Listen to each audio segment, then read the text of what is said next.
날씨가 많이 추워졌죠? 우리의 몸도 움츠러들 수 있는데 오늘 함께 말씀을 나누고 또 하나님 바라볼 때 하나님께서 우리의 마음까지도 우리의 몸까지도 훈훈하게 해주시고 또 성령의 뜨뜻하고 따뜻하고 행복한 은혜가 오늘 이 시간에 있기를 먼저 주님의 이름으로 축복합니다. 사람들이 가지고 있는 여러 가지 기능들이 있는데 때로 어떤 기능은 잘 사용하면 은혜가 되고 또 어떤 기능은 잘못 사용되어질 때 우리의 마음속에 여러 상실감을 주기도 하고 불편함을 가져다 주기도 합니다. 그런 기능 가운데 하나가 기억하는 기능입니다. 기억하는 거. 우리가 어떻게 기억을 하느냐, 이것은 여러 사람과의 관계 속에서도 그 사람의 이름 세자를 기억하고 이름을 불러주고 그 사람이 어떠한 사람인지 이렇게 알아줄 때 만남 자체가 참 따뜻하고 행복해지지 않습니까? 그런데 우리가 가끔 기억하려고 해도 잊어버릴 때가 있죠. 요즘 여러 가지 이유 때문에 기억했던 것들을 잊어버리는 것들이 있습니다. 예를 들면 예전에는 좀 가까이 지내는 사람들 전화번호 정도는 다 여러분 기억하고 있었죠. 그냥 번호를 그냥 누르기만 해도 생각이 났는데 요즘 어떻습니까? 잘 기억을 못 하십니다. 왜 그럴까요? 요즘은 기억 안 해도 핸드폰에서 전화번호가 알아서 기록이 되어져서 전달이 되어지니까 전혀 문제없이 이렇게 하는 거죠. 그러다 보니까 우리가 자꾸 이런 기억하는 기능이 있죠. 이것을 잘 사용하지 않는 거죠. 그래서 이 기억하는 기능이요, 자꾸 잊혀져 가는 거예요. 그런데 우리들이 꼭 기억해야 될 것을 기억하지 못하면 여러 가지 면에서 신앙생활에 그리고 또 우리의 생활 가운데 어려움이 생기죠. 한 번은 무언가를 찾아야 되는데 찾지 못해서 당황스러울 때, 우리 지난번 성지답사 팀도요, 출발할 때부터 막 긴장했던 적이 있습니다.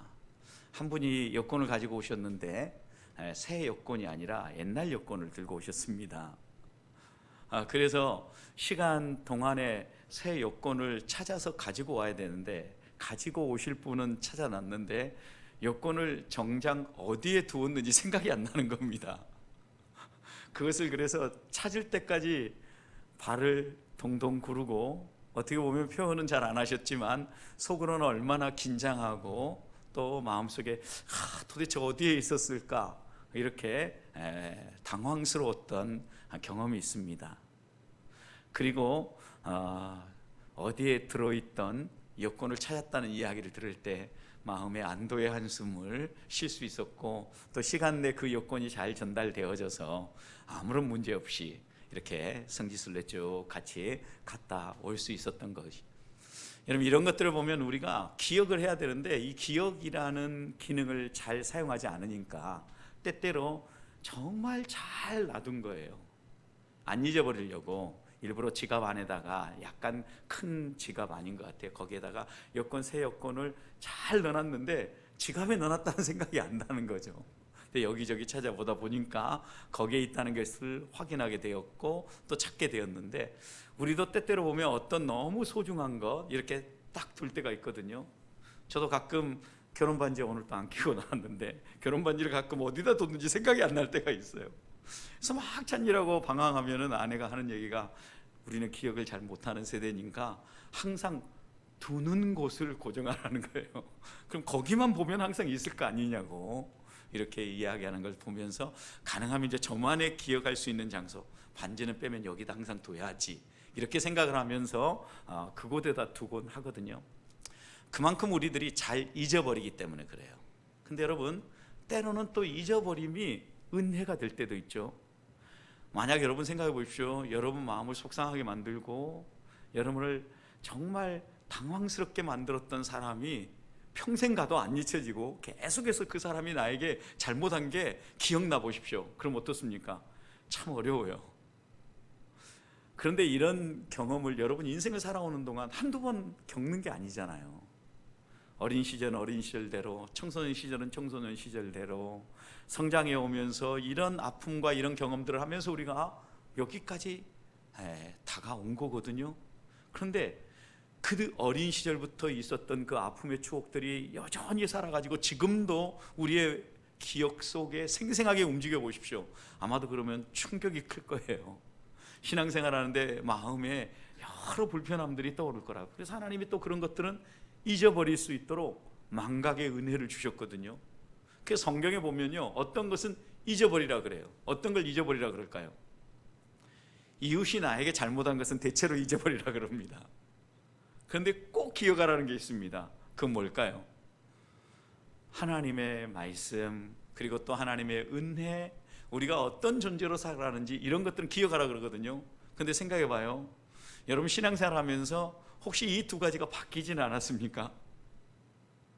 꼭 기억할 것은 잊어버리고, 굳이 기억 안 해도 되는데 그것은 기억해 가지고 때때로는 신앙생활 하는데 여러 가지 마음이 불편할 때가 있습니다. 그런 점에서 오늘 본문의 말씀을 보면 모세는 자신이 떠나가면서 그 떠나간 자리의 빈자리에 여러 당황스러운 일, 급한 일들이 생기지 않도록 이스라엘 백성들에게 당부를 하는데, 이 유언적 설교에서 모세가 당부하는 것 가운데 하나는 옛날을 기억해라 이렇게 얘기합니다. 옛날을 기억해라.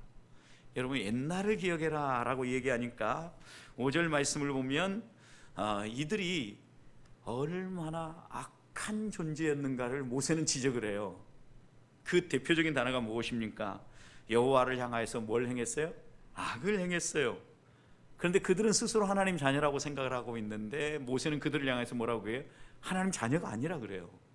또 그 다음에 뭐라고 얘기합니까? 흠이 있을 뿐만 아니라 어떤 사람이에요? 삐뚤어진 세대라고 얘기합니다. 여러분 누군가가 저에게 목사님 왜 마음이 그렇게 삐뚤어졌어요? 이러면 되게 속상할 것 같아요.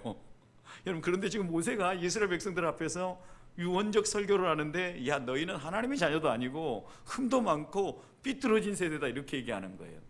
그러면서 너희는 옛날을 기억해라 라고 얘기하거든요. 그 옛날 뭘 기억하라고 하는 걸까요 여러분?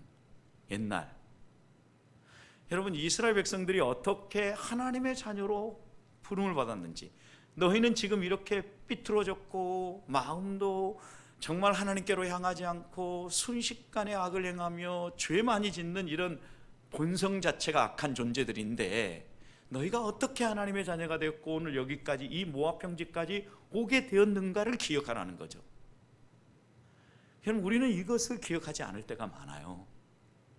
주로 뭘 기억합니까? 내가 행복하게 주께 헌신하고 잘한 것을 기억하고 못한 것은 싹 잊어버립니다. 그런데 하나님 우리에게 다시 한 번 더 이야기하는 걸, 너희가 얼마나 못됐는지 생각해 봐라. 그런데도 하나님이 너희에게 이런 은혜를 부어주고 있지 않느냐, 그 옛날을 기억해라 이렇게 말씀하시는 거군요. 여러분 이래야 감사가 나오고 신앙생활이 행복해져요. 근데 내가 잘한 거 기억하고 하나님이 안 해준 거 기억하면요 불평과 원망만 가득해져요. 신앙생활에도 재미가 없는 거죠. 그런 점에서 우리가 다시 한 번 더 마음에 새겨야 될 부분은요, 우리의 옛날 가운데 정말 우리가 받을 만한 자격도 없고 정말 삐뚤어진 세대처럼 악을 행하며 하나님을 대적하고 하나님 말씀대로 살지 못하는 부분이 많이 있었음에도 불구하고 오늘 여기까지 하나님이 우리를 인도하시고 나를 이렇게 세워주신 그 하나님에 대해서 옛날을, 그 은혜를 기억할 수 있기를 소망합니다. 그래서 6절 말씀 보십시오. 그들을 향해서 뭐라고 얘기합니까? 어리석고 지혜 없는 백성아, 왜 이렇게 보답하느냐? 하나님이 너희에게 그렇게 그 옛날에 이런 놀라운 은혜를 베풀어 줬는데 오늘은 왜 이렇게 하나님에게 악을 행하며 보답하느냐? 돌이켜 생각해 봐라. 성도 여러분, 오늘 우리들은 하나님과 어떤 관계를 맺으며 하나님께 어떻게 감사하고 찬양하고 고백하면서 신앙생활하고 있는지 돌아보라는 거예요. 하나님 우리에게 베풀어 주시는 은혜, 하나님 우리에게 베풀어 주시는 모든 것들 하나하나 돌이켜보면 내가 하나님 앞에서 어떻게 보답하며 살아야 될 것인가, 내 삶의 방향이 나오지 않습니까? 여러분 어때요? 한 해 감사하고 한 해를 마무리하는 이제 길목이고, 한 해 꿈꾸었던 것들을 이제는 11월, 12월 이러면서 정리해야 될 때인데, 여러분 한 해를 돌아보니까 감사가 나옵니까? 또 하나님을 향한 찬송이 있으십니까? 우리 안에 이런 감사와 찬송이 왜 쉽게 나오지 않는가? 내가 혹시 기억해야 될 것을 놓쳐버리고 잊어버려야 될 것을 붙잡고 기억하고는 있지 않은가 돌아보라는 말씀입니다. 우리가 만약에 그렇게 마땅히 기억할 것을 기억하지 못하고 내가 원하는 대로 행동하다 보면 이런 경우를 가르쳐서 오늘 6절 말씀 들어서 설명한다면 배은망덕이에요. 하나님은 우리에게 은혜를 베풀어 주셨는데 우리는 그것은 잊어버리고 하나님이 내게 안 해주고 또 하나님 앞에서 내가 그래도 뭔가 하나 잘했던 거 기억하면서 왜 오늘 나를 이렇게 만드십니까? 라고 하나님을 향하여서 따지고 또 그렇게 보답하고 행동하는 것을 배은망덕이라고 말한다는 거죠. 분명히 하나님이 어떻게 여기까지 인도했는지 우리가 한번 돌아본다면 역대 연대를 생각해 본다면 내가 처음 예수 그리스도를 믿게 된 때 그 전 어떤 상황에서 하나님이 나를 믿게 만들어 주시고 오늘 여기까지 이 믿음의 길을 걸어갈 수 있도록 교회 안에서 하나님께서 직분도 주시고 섬기게도 하시고 봉사도 하게 하셨는지를 돌아본다면 우리들이 어떻게 하나님 앞에서 반응을 해야 될지 분명한 답이 나온다는 겁니다. 저는 여러분들이 이렇게 옛날을 돌아보고 역대 연대를 살펴볼 때 감사가 있고 하나님을 향한 찬송이 있고 이웃을 섬김이 있고 나눔이 있는 이런 성도들이 될 수 있기를 주님의 이름으로 축복합니다. 두 번째, 모세는 옛날을 기억하는 방법을 가르쳐 주죠. 옛날을 기억하는 가장 좋은 방법은요, 옛날을 알고 있는 분들에게 어떻게 하는 거예요? 묻고 찾고 이야기하는 거예요. 그래서 지금 이 출애굽 다음 세대라고 말할 수 있는 이 출애굽 2세대들에게 너희는 아버지에게 물어라 이렇게 얘기하거든요. 이제 2세대, 3세대, 3세대, 4세대 계속해서 대를 이어서 내려갈 거 아니에요. 그러다 보면 직접 경험하지 못하고 보지 못했던 사람들이 옛날 역대의 연대를 기억하며 하나님께 감사하며 살아갈 수 있는 비결, 그러니까 내가 경험하지 않았다 할지라도 내가 그 하나님을 신실하게 찬송하며 감사하며 살 수 있는 비결이 있다는 거예요. 그게 무엇입니까? 하나님을 만났던 사람, 하나님을 경험했던 사람들을 우리가 찾아가서 어떻게 하는 거예요? 묻는 거예요. 그래서 그들을 통하여서 하나님이 어떤 분인가에 대한 실제적인 간증들을 듣는 거예요. 여러분, 이러면서 우리가 하나님을 향한 우리의 마음을 정리하고, 맞아, 하나님이 그런 분이지, 우리 조상적부터 하나님은 우리를 인도해 오셨지 라고 하나님을 믿고 기억하며 따르라는 거예요. 여러분, 그러면 그때 어른들이 이제 이렇게 물어오는 우리의 자녀 세대들에게 설명을 해줘야 되죠. 어떻게 설명하라고 얘기합니까? 8절 9절 보면 지극히 높으신 자가 민족들에게 기업을 주실 때 또 인종을 나눌 때 이스라엘 자손의 수요대로 백성의 경계를 정해줬다. 하나님께서 이스라엘 백성이 나라를 형성하고 살아갈 수 있도록 테두리를 쳐줬다라는 거죠. 하나님이 그 경계를, 그러니까 예를 들어서 이스라엘 민족 안에서도 르우벤 지파, 갓 지파, 므낫세 지파, 각각의 지파의 경계들을 제비 뽑아서 나눌 수 있도록 해주셨잖아요. 하나님이 그 경계를 정해줬다는 거예요. 이렇게 지파만이 아니라 이스라엘 나라, 주변 나라, 이방의 나라, 이런 나라들과의 경계도 하나님이 구분지어 준 거죠. 그래서 다윗은 시편 16편에서 하나님이 우리에게 주신 기업에 대하여서 하나님이 줄로 재어 주었다 이렇게 표현하고, 하나님이 줄로 자를 띄우듯 정확하게 재어서 우리들에게 주신 기업이 바로 우리가 오늘 누리고 있는 기업들이에요. 하나님이 내게 필요하다고 생각했기 때문에 이런 자녀를 주셨고, 이런 남편을 주셨고, 아내를 주셨고, 그 안에서 우리가 생활하며 살아갈 수 있도록 하나님이 허락하신 거예요. 하나님이 주신 것, 어떤 것 주셨어요, 여러분? 남편 생각하니까 생각해도 싫습니까? 그럴 일은 없지만 다시 태어나도 두 번 다시 안 보고 싶은 사람입니까? 여러분, 우리의 마음속에 여러 가지 생각이 교차할 수 있습니다. 그런데 생각해 보십시오. 하나님이 우리에게 주신 것이 가장 좋은 것, 나를 잘 아시는 분이 나를 위해서 이렇게 돕는 배필로 만나게 하셨고, 부부관계도 또 자녀도, 그 많은 자녀들 가운데 우리의 마음속에 정말 모든 사람이 부러워하는 엄친아, 엄마, 친구, 아들, 그 사람 말고 왜 우리에게는 꼭 그 아들을 주셨을까? 여러분, 이런 거 하나하나 생각해 보면 하나님이 정해줬다라는 것에 대해서 우리들이 마음속에 새겨야 된다. 여러분 생각해 보세요. 여러분이 선택해서 아들을 낳으셨습니까? 선택해서 딸을 낳으셨습니까? 하나님 내게 이런 딸 주십시오, 이런 아들 주십시오 하니까 그런 아들이 나오고 그런 딸이 나왔습니까? 하나님이 우리에게 기업으로 경계를 정하고 그런 자녀를 주신 거죠. 여러분,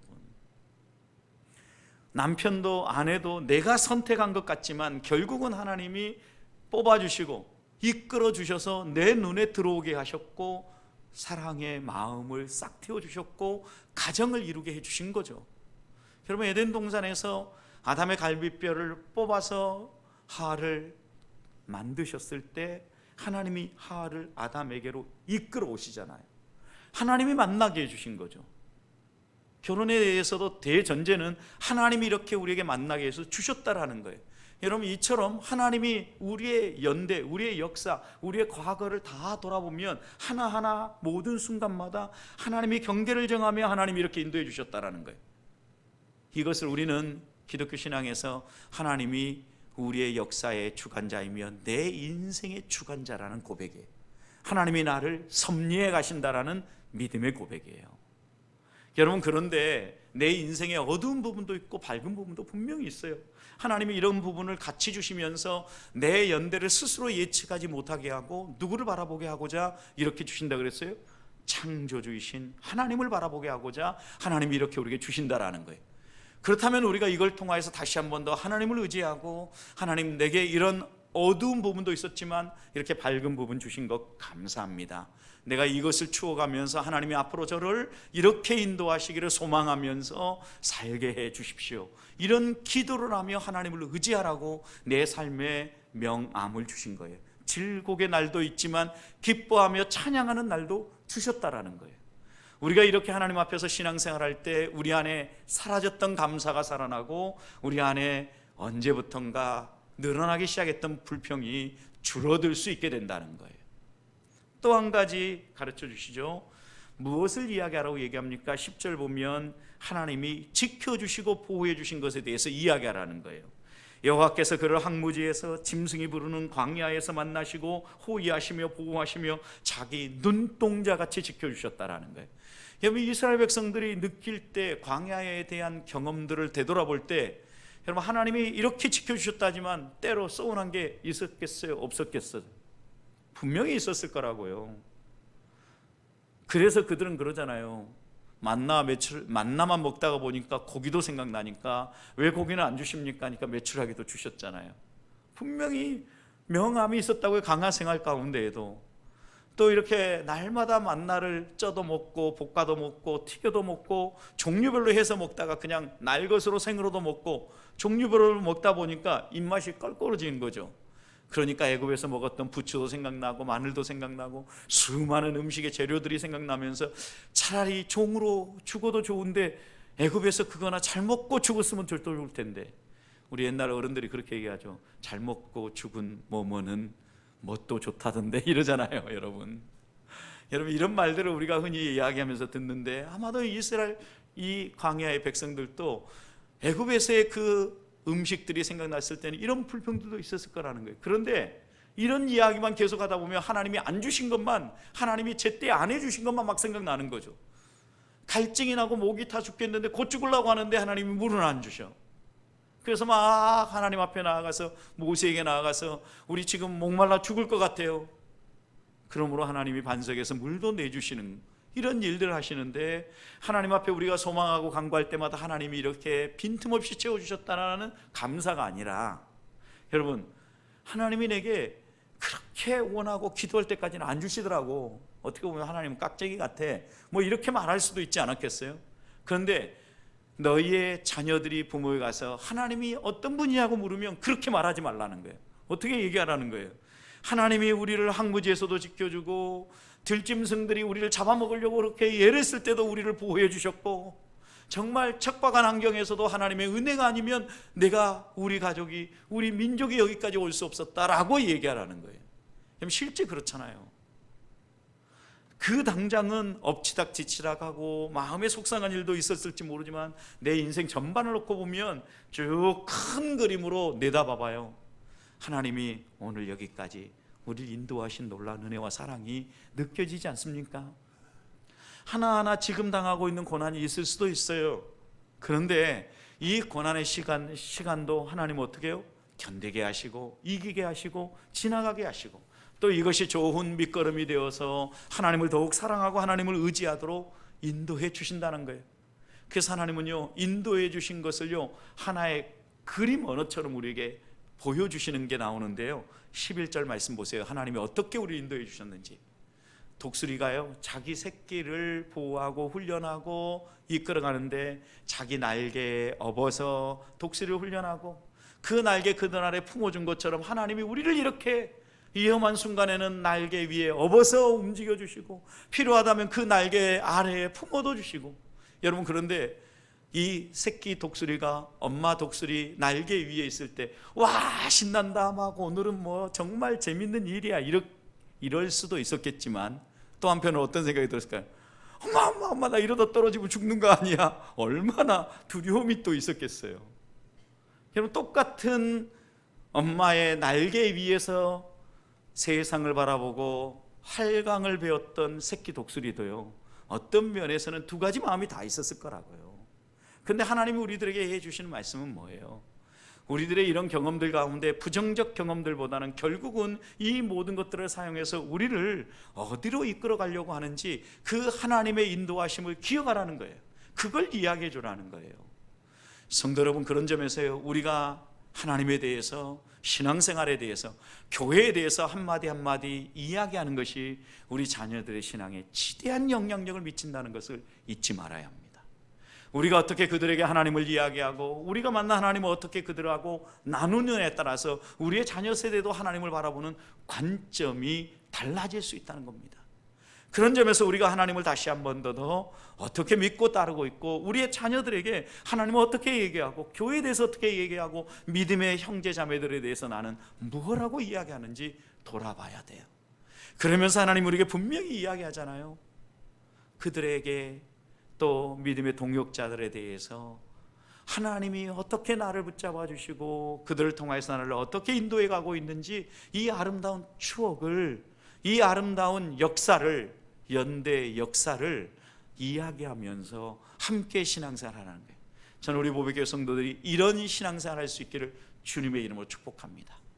그럴 때에는요, 명암이 있다 할지라도 하나님께서 왜 어두운 부분, 고통스럽고 힘든 부분을 주셨는지를 돌아보면서 그것을 넉넉히 이겨나갈 때 결국 하나님 앞에서 하나님이 우리에게 주신 모든 것들에 대하여 감사하며 나아갈 수 있는 힘이 생긴다는 거예요. 그러면서 여러분의 삶에 하나님에 대한 분명한 신뢰와 하나님에 대한 믿음의 고백이 살아나서 여러분의 삶을 통하여서 풍성한 믿음의 열매만 많이 맺혀지기를 주님의 이름으로 축복합니다. 세 번째입니다. 12절 보면요, 이제 하나님은요, 마지막으로 하나님 같은 분은 이 세상에 어디도 없다. 그거 기억하며 살라는 거예요. 여러분 생각해 보십시오. 우리가 부부 생활도 같이 살아갈 때요, 우리 남편 같은 사람 세고 셌어. 우리 아내 같은 사람은 널렸어 이렇게 생각하면요, 감사가 안 나와요. 그런데 우리 남편 같은 사람 세상 눈 씻고 찾아봐도 없어. 우리 아내 같은 사람 눈 씻고 찾아봐도 이런 사람이 없어. 여러분 실제로 있어요, 없어요? 많이 있어요? 없어요, 여러분. 아무리 비교하려고 해도 여러분 남편 같은 사람, 여러분 아내 같은 사람 없어요.